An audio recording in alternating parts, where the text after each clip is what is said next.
Welcome to studio आद्या. मी सायली मराठे आणि आमच्या ब्रँडचं नाव आहे आद्या. आम्ही 7 वर्षापासून ज्वेलरी तयार करतो.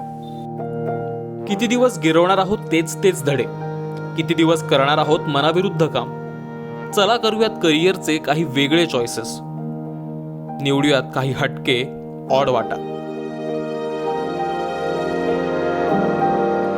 माझ्या फॅमिलीमध्ये कोणाचाही ज्वेलरीचा बिझनेस नाही आहे. ॲक्च्युली ज्वेलरी काय कुठलाच बिझनेस नाही आहे. जी माझ्या दोन्ही आज्या शिक्षिका होत्या, माझे बाबाही आत्ता इकॉनॉमिक्स शिकवतात. तर म्हणजे नॉर्मली म्हणजे मी ज्या वातावरणात लहानाची मोठी झाली आहे ना पुण्यामध्ये, तिथे लहानपणापासून एक असं असतं की ज्या मुलींना अभ्यास करायचा आहे त्या मुली नखरे करत नाहीत आणि ज्या मुली नखरे करतात त्या अभ्यासात बऱ्या नसतात. मी सुद्धा इंजिनिअरिंग केलं आहे. मी कमिन्स कॉलेज ऑफ इंजिनिअरिंगमधनं कम्प्युटर इंजिनिअरिंग केलं आहे आणि नंतर मी SAP कन्सल्टंट म्हणून एक साधारण 10 वर्ष भारतात आणि भारताच्या बाहेर एक 3-4 देशांमध्ये वेगवेगळ्या कंपन्यांमध्ये नोकरी करत होते. सो ज्वेलरी करणं हा शॉक होता आमच्या सगळ्या घरच्यांसाठी की अचानक ज्वेलरी काय करायला लागली.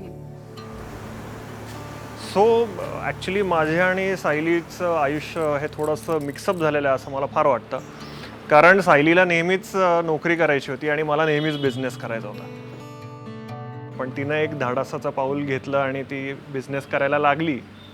पण शेवटी माझंही असं काहीतरी खुमखुमत होतं की अरे आपण कधी ह्याच्यात येतो आहे. माझं हे एक नक्की होतं की बिझनेस करायचा म्हणून फक्त करू नये, त्याच्यातनं आपल्याला अर्थार्जन व्हायला पाहिजे, त्याच्यातनं व्यवस्थित पैसे मिळत असतील तरच आपण त्याच्यात पडायला पाहिजे. एक आता असं सिक्रेट आहे की मी शाळेत होते तेव्हा मला सगळ्यात कमी मार्क ज्या विषयात मिळायचे तो विषय होता चित्रकला. आणि मुख्य मजा यातली अशी आहे की ज्या विषयाची आपल्याला सगळ्यात जास्त भीती वाटत असते त्याच विषयात आपण काम करायला लागतो आणि त्यातलं तुम्हाला फारसं येत नसलं तरी ती भाषा जर तुम्हाला समजत असेल तर आय थिंक ते व्यक्त होणं खूप सोपं होत जातं.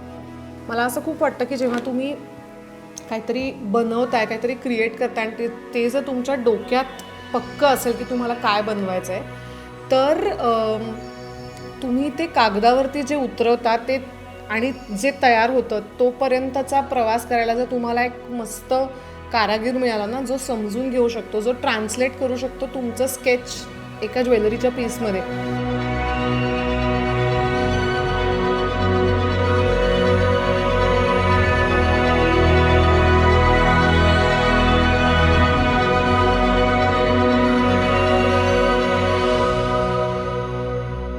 आय वॉज व्हेरी लकी की असे कारागीर मिळाले ज्यांना मी समजावून सांगू शकले की मला हे तयार करायचं आहे आणि हे त्याचं रफ स्केच आहे. ही माळ तयार झाल्यावर इतकी छान दिसते पण लोक विचारतात की ही रेग्युलर माळ आहे मग इतकी महाग काय.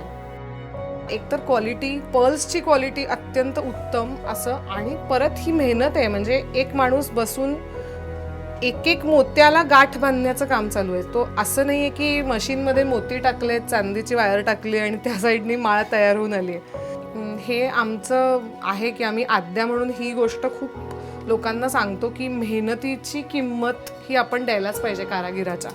आणि मला सगळ्यात जास्त मजा ह्याच्यातच येते की नुसते मोती आहेत, नुसत्या गोष्टी आहेत तयार केलेल्या. आणि माझ्यासाठी ॲक्च्युली हे असं पहिल्यांदा जेव्हा हातात येतं ना तेव्हा जे वाटतं ते कुठल्याही सेलपेक्षा खूप जास्त महत्त्वाचं आहे. बरं, तुम्ही कॅटेगरी वाईज घेतल्यात, तुम्ही कलेक्शन वाईज नाही घेतलं. कॅटेगरी काही सुटणार नाही ना?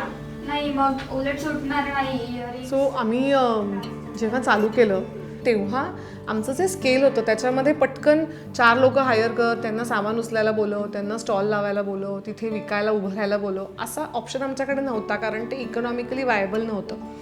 त्यामुळे आम्ही दोघंच सगळे बॉक्सेस पिशव्यांमध्ये भरायचो, ते खालती आणायचो, गाडीत भरायचो, गाडी परत एक्झिबिशनच्या इथे घेऊन जायची, त्यातनं 20-21 आपल्या मोठ्या ब्लू बॅग्स असतात त्या बाहेर काढायच्या, ते सगळं लावायचं. त्याचे जे काय दिवसभराचं एक्झिबिशन असेल ते सगळं एक 10-11 तास कंडक्ट करायचं, पुन्हा ते सगळं भरायचं, पुन्हा घरी आणायचं, दुसऱ्या दिवशी त्याच ठिकाणी जाऊन तो स्टॉल पुन्हा लावायचा. म्हणजे माझ्या केसमध्ये मी अगदी 8 महिने प्रेग्नंट असताना सुद्धा छोटीशी सतरंजी घेऊन एक्झिबिशन्सच्या इकडे जायचे 4 तास उभं राहायचं, 1 तास झोपायचं, परत 4 तास उभं राहायचं, 1 तास झोपायचं, असं मी सगळं करत होते. आणि तेव्हा ते एक म्हणतात ना, असं होतं की हां मग त्याच्यात काय झालं, मी करणार आहे, तरी पण करणार आहे. आत्ता ॲक्च्युली हे सगळं आठवून खूप आश्चर्य वाटतं की आपण ते कुठल्या म्हणजे काय विचार करून आपण ते सगळं करत होतो. आणि आम्ही सो फार 190 एक्झिबिशन्स आमच्याकडे लिहिलेली आहेत की आम्ही केली आहेत मागच्या 7 वर्षात. त्यावेळी हे फार क्लिअर होत गेलं की या बिझनेसमध्ये खूप पोटेन्शियल आहे आणि हे मी करीन किंवा कोणीतरी नवीन बाहेरचा माणूस हायर करून आपल्याला मिळवताच येईल. सो जयदीपनी 2017 नोव्हेंबरमध्ये त्याचा जॉब सोडला. त्या पॉईंटला हे लक्षात आलं होतं आमच्या की आमचं जे दर विकेंडला छोट्याशा बाळाला पुणे मुंबई करणं आणि स्टुडिओ पुण्यात, आम्ही मुंबईमध्ये, हे जे मॉडेल आहे हे आम्हाला खूपच काय म्हणतात त्याला, खूपच कष्ट पडत होते. आणि सो आम्ही हे ठरवलं की आता हा बिझनेस एकट्याने सांभाळता येण्यासारखा नाही आहे. I will be very honest, माझा थोडासा विरोध होता त्याला सुरुवातीला, कारण मला असं वाटत होतं की ही खूप मोठी रिस्क आहे. पण समहाऊ जयदीपला कॉन्फिडन्स होता की हे होणारच आहे वर्क, त्यामुळे त्याने त्याचा जॉब सोडला. आणि आता वी आर इन 2020 ऑगस्ट आणि looks like he was right. बायकोच्या बिझनेससाठी नवऱ्याने त्याची नोकरी सोडली आणि he also has changed his career path to be with his wife आणि to expand that business. तर आम्हाला खूप काय म्हणतात त्याला, लाईट मोडमध्ये खूप कमेंट्स आल्या, पण आल्या की अरे बापरे, आता हा पण काय दागिने विकणार का, म्हणजे what is so wrong in him joining my business. If this was the other way round, की त्याचा कुठला तरी बिझनेस मोठा झाला असता आणि I would have quit my career to join his business, तर it is looked as normal. So आत्ता आपण माझ्या आद्यामधल्या सगळ्यात फेवरेट ठिकाणी चाललो आहे. सो ही जागा आम्ही सप्टेंबर 2014मध्ये घेतली. घेतल्यानंतर 6 महिने ही जागा बंद करून ठेवली होती, कारण इंटिरियरचं काम करायला पैसे नव्हते. मग 6 महिन्यांनी इंटिरियरचं काम केलं आणि मग 2015मध्ये पहिला छोटा स्टुडिओ चालू केला आद्याचा. माझी खूप प्रेमाची जागा आहे, कारण इथे आमचा बिझनेस लहानाचा मोठा झाला त्याच्यामुळे.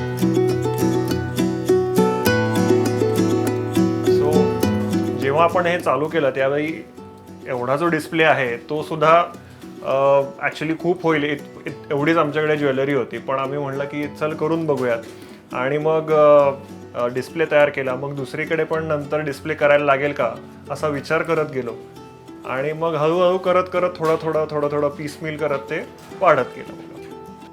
वेबसाईटवरून ज्या ज्या ऑर्डर्स येतात त्या ऑर्डर्सचं पॅकेजिंग इकडून होतं. आमची टीम इथे बसून रोजच्या येणाऱ्या ऑर्डर्सचं पॅकेजिंग करतात आणि इथून मग कुरिअरचा पिकअप होतो.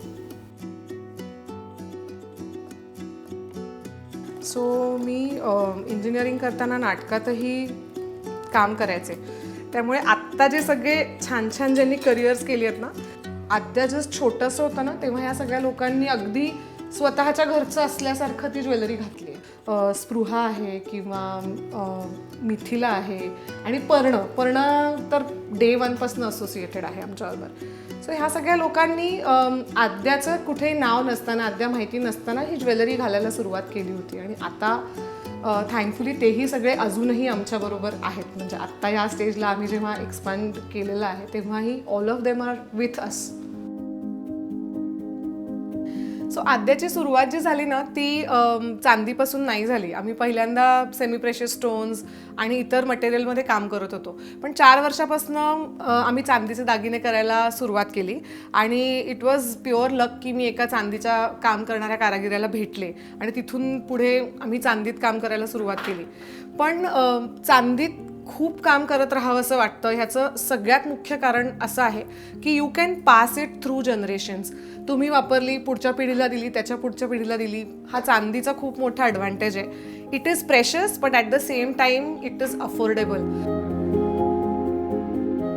इन्स्पिरेशन ज्वेलरीचं काय असतं ह्याचा जेव्हा मी विचार करते तेव्हा मला असं वाटतं की माझं संपूर्ण बालपण असं नाही, मी 26 वर्ष फर्ग्युसनच्या कॅम्पसवरती राहत होते. त्यामुळे तिथे आमच्या घराला अक्षरशः डांबरी रस्ताही नव्हता यायला.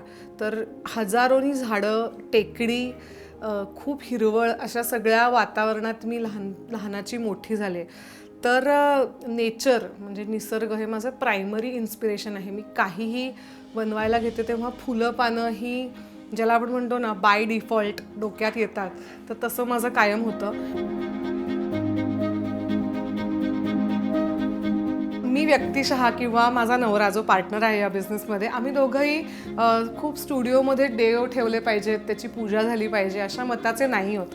पण इथे असलेली प्रत्येक मूर्ती, प्रत्येक फ्रेम ही आम्हाला आमच्या प्रत्येक वेंडरनी गिफ्ट केलेली आहे की तुमचा बिझनेस चांगला होऊ दे, तो मोठा होऊ दे, म्हणून त्यांच्या भावनेपोटी आलेल्या या गोष्टी आहेत आणि त्या इथे आम्ही ठेवल्या आहेत आणि त्याने हा कोपरा तयार झाला आहे.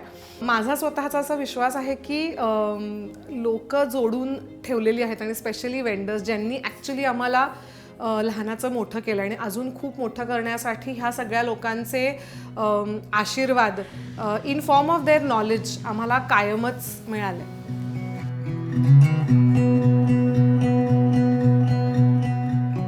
ह्या सगळ्यातून टक्के टोणपे खात आता आल्यानंतर असा मोठा चॅलेंज आहे की डिझाईन कॉपीज होतात. म्हणजे सुरुवातीला खूप मनस्ताप व्हायचा की असं लोक करतात का. त्याच्या एका पॉईंटनंतर असं कळलं की आता हे हाताबाहेर गेलं, हे आपण कंट्रोल नाही करू शकत. तर आता थोडीशी लिगल हेल्प घ्यायला सुरुवात केली आहे, पण आम्ही पण अनुभवातूनच शिकायला लागलो आहे आता. सो मी ज्वेलरीच्या रिलेटेड काही शिकलेली नाही आहे, तरीही मी आज 7 वर्ष ज्वेलरी तयार करते आहे आणि मला असं वाटतं की you will always have bad days, पण you can still keep at it जर तुमच्यामध्ये ते पॅशन असेल, तुमचं प्रचंड प्रेम असेल स्वतःच्या कामावरती तर. आणि मला असं वाटतं की हे फक्त ज्वेलरीच्याच फील्डमध्ये ॲप्लिकेबल आहे असं अजिबात नाही. कुठल्याही फील्डमध्ये समजा तुमचं फॉर्मल ट्रेनिंग झालेलं नाही आहे किंवा तुम्हाला त्या गोष्टीविषयी प्रचंड प्रेम आहे, तर त्याच्यातून तुम्ही स्वतःचं विश्व नक्कीच तयार करू शकता. कारण मी प्रत्येकाला कायम हेच सांगते की चित्रकलेची मला भीती होती, मला ज्वेलरीतलं काही माहिती नव्हतं, तरीसुद्धा मी हे चालू केलं आणि ते शिकत गेले हळूहळू चुकांमधून. तर हे प्रत्येकासाठी शक्य आहे.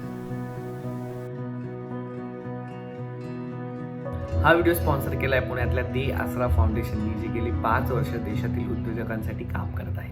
लॉकडाऊनच्या नंतर स्मॉल आणि लोकल बिझनेस ओनर्सना रिस्टार्ट करायला मदत करण्यासाठी इमर्जन्सी MSME लोन ही संकल्पना दे आसराने NBFC आणि बँकांसोबत टायअप करून सुरू केलेली आहे. तुम्हाला तुमचा बिझनेस रिस्टार्ट करायला फंड्सची गरज असेल तर अधिक माहितीसाठी कमेंट्समध्ये दिलेल्या लिंकवर क्लिक करा आणि त्याचबरोबर विषयकोलला सबस्क्राईब करा, लाईक करा, शेअर करा आणि त्याचं बेल नोटिफिकेशन दाबा, कारण की नेक्स्ट टाइम आम्ही जेव्हा व्हिडिओ अपलोड करू त्याचं नोटिफिकेशन तुम्हाला ऑलरेडी येईल. आणि त्याचबरोबर आमचे इतर 2 चॅनल आहेत, भाटुपा आणि भाडीपा, त्यांनाही सबस्क्राईब करा. आणि येस, आद्या.com ला व्हिजिट करा.